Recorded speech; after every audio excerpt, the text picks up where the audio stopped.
हिंदवी स्वराज्याचे सरसंस्थापक छत्रपती शिवरायांना मानाचा मुजरा करतो। भारतीय राज्यघटनेचे शिल्पकार भारतरत्न डॉक्टर बाबासाहेब आंबेडकर यांना मानवंदना अर्पित करतो, ज्यांची आपण शतकोत्तर रौप्य महोत्सवी जयंती साजरी करतोय। ते लोकनेते कर्मवीर मास उपाख्य दादासाहेब कन्नमवार यांच्या चरणी देखील नतमस्तक होतो। आणि आजच्या या कार्यक्रमामध्ये मंचावर उपस्थित असलेले राष्ट्रीय ओबीसी आयोगाचे अध्यक्ष माननीय हंसराज भैया अहिर, सन्माननीय आमदार विजयजी वडेट्टीवार, स्वागत समितीचे अध्यक्ष आमदार किशोरभाऊ जोरगेवार, सन्माननीय खासदार प्रतिभाताई धानोरकर, आमच्या काकू शोभाताई फडणवीस, आमदार देवरावजी भोंगळे, सुधाकर जाडवले, अशोकजी जीवतोडे, राहुलजी कन्नमवार, राजेंद्रजी कन्नमवार, संदीपजी गड्डमवार, त्याचप्रमाणे मंचावर उपस्थित असलेले सूर्यकांत खनके, सुरेश महाकुलकर, सुदर्शन निमकर, प्रभाकर पारखी, अवधूत कोटेवार, अरुण धोटेकर, लक्ष्मण धोबे, विजय टोंगे, विपिन पालीवाल, आपले आयुक्त सीईओ विवेक जॉन्सन, आजचे सत्कार मूर्ती श्रीमती प्रभाताई चिलके, देवरावजी कासटवार, गजानन कोटेवार, रुपेश कोकावार, गजानन चंदावार, संपूर्ण या ठिकाणी उपस्थित असलेलं कन्नमवार कुटुंब आणि उपस्थित मंचावरील सर्व मान्यवर, समोर उपस्थित असलेल्या सर्व मान्यवर भगिनी आणि बंधूंनो, आज मला अतिशय आनंद आहे की लोकनेते कर्मवीर दादासाहेब कन्नमवारांच्या शतकोत्तर रौप्य महोत्सवी समारोहामध्ये मी या ठिकाणी उपस्थित आहे। मला ज्यावेळेस निमंत्रण मिळालं त्यावेळेस मी निश्चितपणे या कार्यक्रमाला येईन अशा प्रकारचं आश्वासित केलं होतं। आणि शतकोत्तर रौप्य महोत्सवी कार्यक्रम आहे असं लक्षात आल्यानंतर मी विचार केला की ज्यावेळी शतक पूर्ती झाली होती त्यावेळी काही कार्यक्रम झाले होते का याचा मागोवा घ्यावा।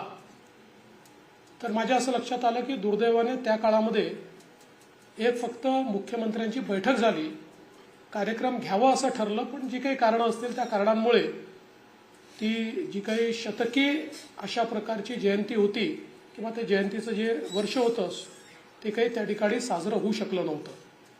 आणि म्हणून मला अगदी मनापासून वाटत होतं की या कार्यक्रमाला आपण गेलं पाहिजे।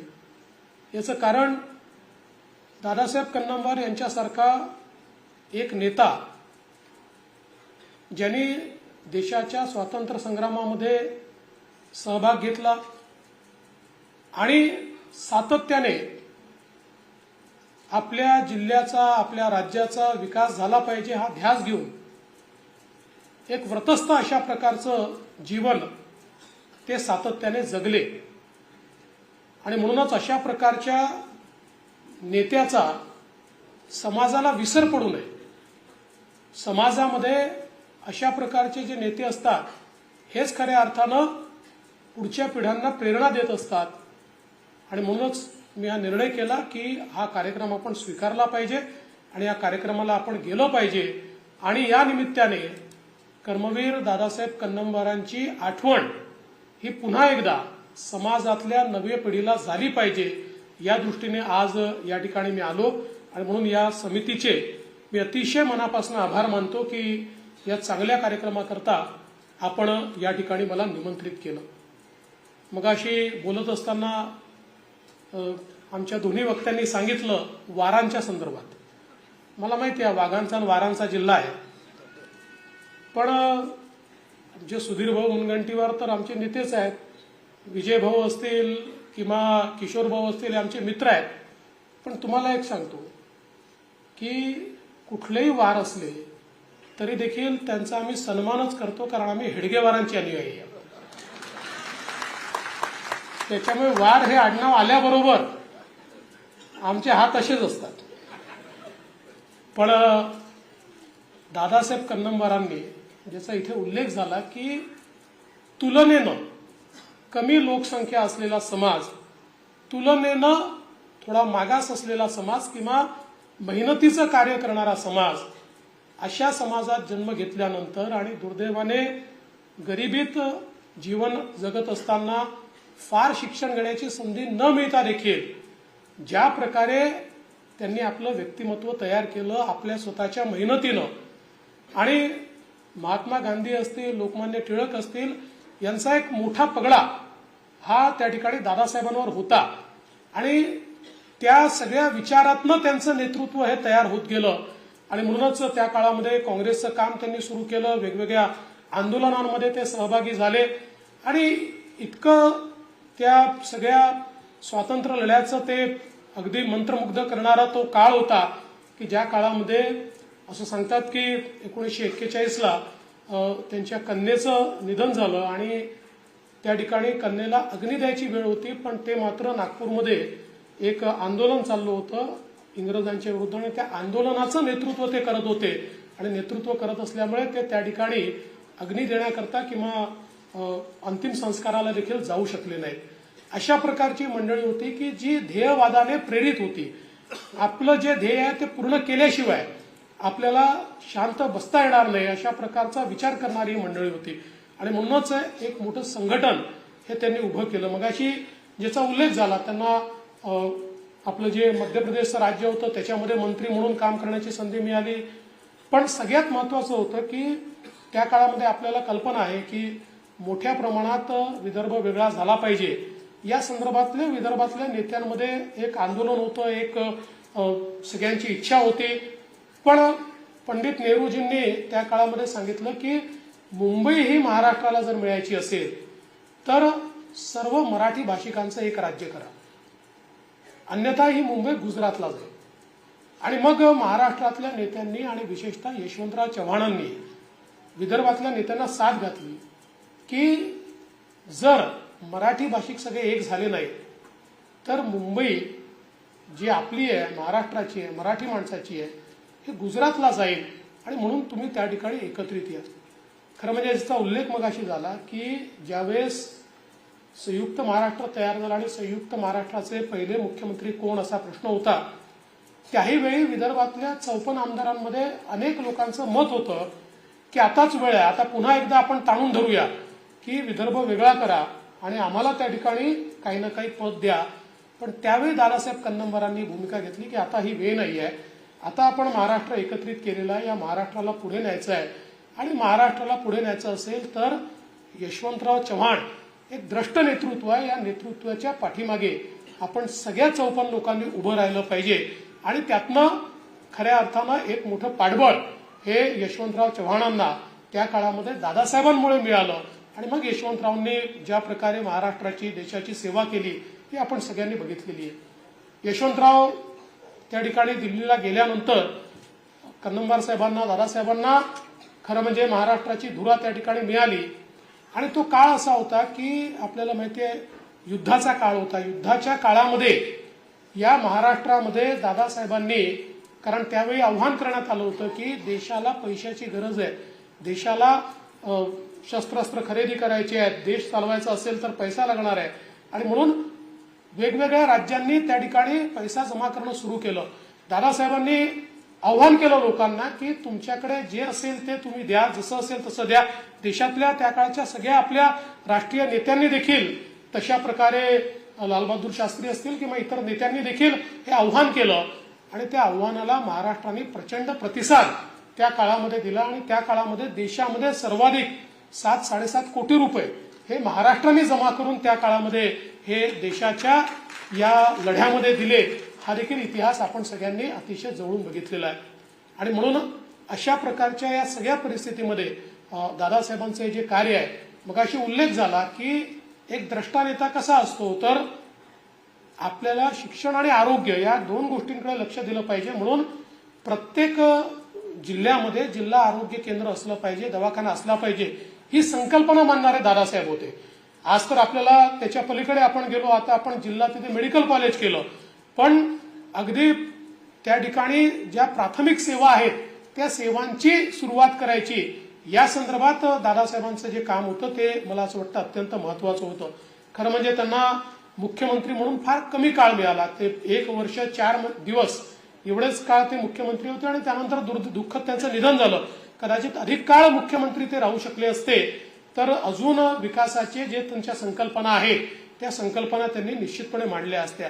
शिक्षणाच्या क्षेत्रातही अनेक लोकांना प्रेरित करून आपल्या चंद्रपूर जिल्हा असेल किंवा जो काही आपला विदर्भाचा भाग असेल, इथे शिक्षण क्षेत्रामध्ये अधिक आपल्याला शैक्षणिक संस्था कशा उभ्या करता येतील, मुलांपर्यंत मुलींपर्यंत शिक्षण कसं पोहोचवता येईल, या संदर्भातही अत्यंत मोठं कार्य हे दादासाहेबांनी त्या ठिकाणी उभं केलं. आणि म्हणूनच मला असं वाटतं की त्यांचं हे जे व्यक्तिमत्व होतं आणि खरं म्हणजे ते मुख्यमंत्री होते, ते मुख्यमंत्री पदावर असताना त्या ठिकाणी त्यांचं निधन झालं. पण व्यक्ती कशी असतात किंवा त्यांचे संस्कार कसे असतात, तर दादासाहेबांच्या निधनाच्या 1 महिन्यानंतर त्यांच्यावर त्यांचं जे आत्मचरित्र होतं ते ज्यांनी लिहिलं होतं त्यांनी ते प्रकाशित केलं. प्रकाशनाचा सोहळा हा नागपूरमध्ये त्या ठिकाणी होता आणि त्यावेळी लोकांनी बघितलं की दादासाहेबांच्या पत्नी या एसटीच्या तिकिटाच्या रांगेत उभ्या होत्या की बाबा तिकीट मिळेल तर तिकीट काढून मी एसटीने नागपूरला जाऊन त्या ठिकाणी हा जो काही कार्यक्रम आहे तो कार्यक्रम मी त्या ठिकाणी अटेंड करेन. आणि त्याच्याच ते एसटीने आले आणि तो कार्यक्रम त्यांनी त्या ठिकाणी जो आहे तो अटेंड केला.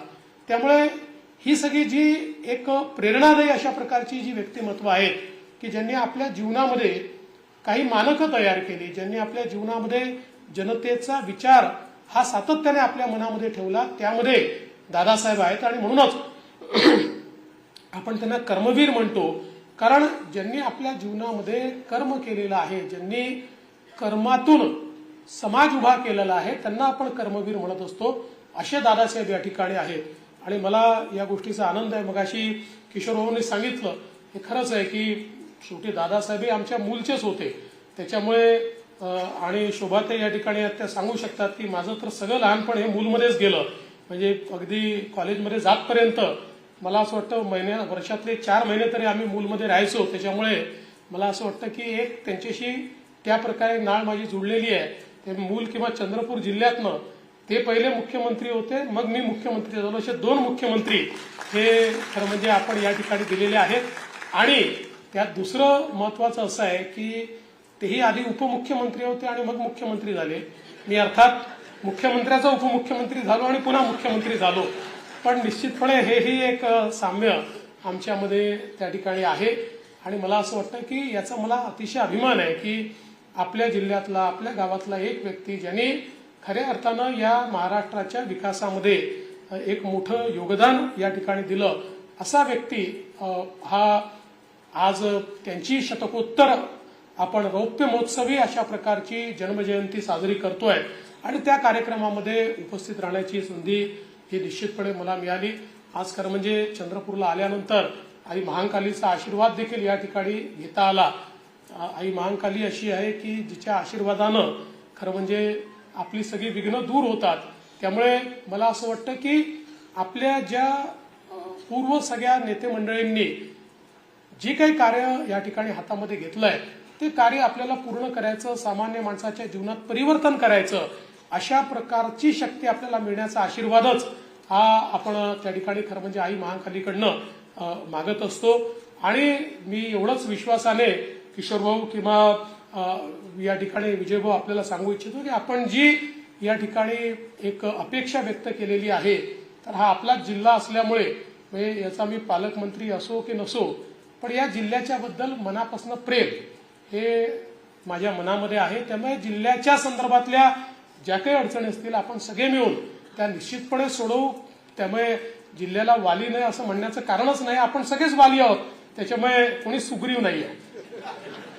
हा कोणासारखा जोक झाला तुम्हाला माहिती आहे, तुमच्या माजी नेत्यांसारखं मी बोलत नाही. तर त्याच्यामुळे आपण सगळेच या जिल्ह्याचे वाली बनून आणि आपण शेवटी कन्नमवार साहेब जरी त्या काळामध्ये काँग्रेस पक्षाचे असले तरी देखील असे जे व्यक्ती असतात हे पक्षाचे नसतात, ते आपल्या राज्याचे असतात. त्यामुळे मी त्यांना आपल्या राज्याचं समजतो. आणि शेवटी या विकासाच्या वाटचालीमध्ये पक्ष वेगवेगळे असतात, विचार वेगवेगळे असतात, पण आपल्या सगळ्यांचं ध्येय मात्र एक असतं आणि ते ध्येय म्हणजे सामान्य माणसाचा विकास करणं. त्यामुळे निवडणुका संपल्यानंतर हे पक्ष वगैरे सगळे आपापल्या ठिकाणी आपल्या आंदोलनांकरता किंवा कार्यक्रमांकरता बाजूला ठेवत राज्याच्या आणि जिल्ह्याच्या विकासाकरता आपण सगळे लोक हे निश्चितपणे एकत्रितच आहोत आणि त्याच्यामध्ये सगळ्यांनीच जे काही चांगल्या गोष्टी त्या ठिकाणी मांडल्या त्या कशा आपल्याला पूर्ण करता येतील याचा प्रयत्न हा सातत्याने आपण सर्वांनी केला पाहिजे असं माझं मत आहे. आणि म्हणून आजच्या या प्रसंगी मी आपल्याला एवढं निश्चितपणे सांगतो की दादासाहेबांचं नाव आणि दादासाहेबांचं कार्य हे पुढच्या पिढ्यांपर्यंत पोचण्याकरता ज्या ज्या गोष्टी करण्याची आवश्यकता आहे त्या गोष्टी आपण निश्चितपणे करू. आपण एक गौरव स्मरणिका या ठिकाणी तयार केलेली आहे.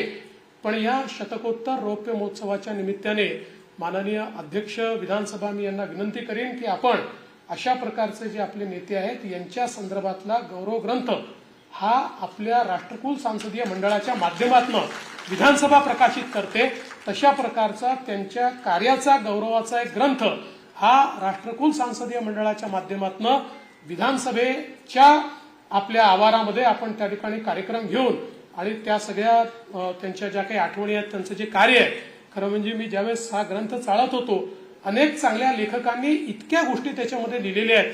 एखाद्या व्यक्तीमध्ये किती गुण असू शकतात त्याच्या व्यक्तिमत्वाचे किती वेगवेगळे कंगोरे असू शकतात हे त्या ठिकाणी आपल्याला पाहायला मिळतं. म्हणजे एक छोटीशी गोष्ट त्यातली आठवणी म्हणून सांगतो की माननीय शांतारामजी पोटदुखे एकदा बोलता बोलता त्यांनी दादासाहेबांचा उल्लेख हा त्या ठिकाणी मुख्यमंत्र्याच्या ऐवजी मुख्याध्यापक केला.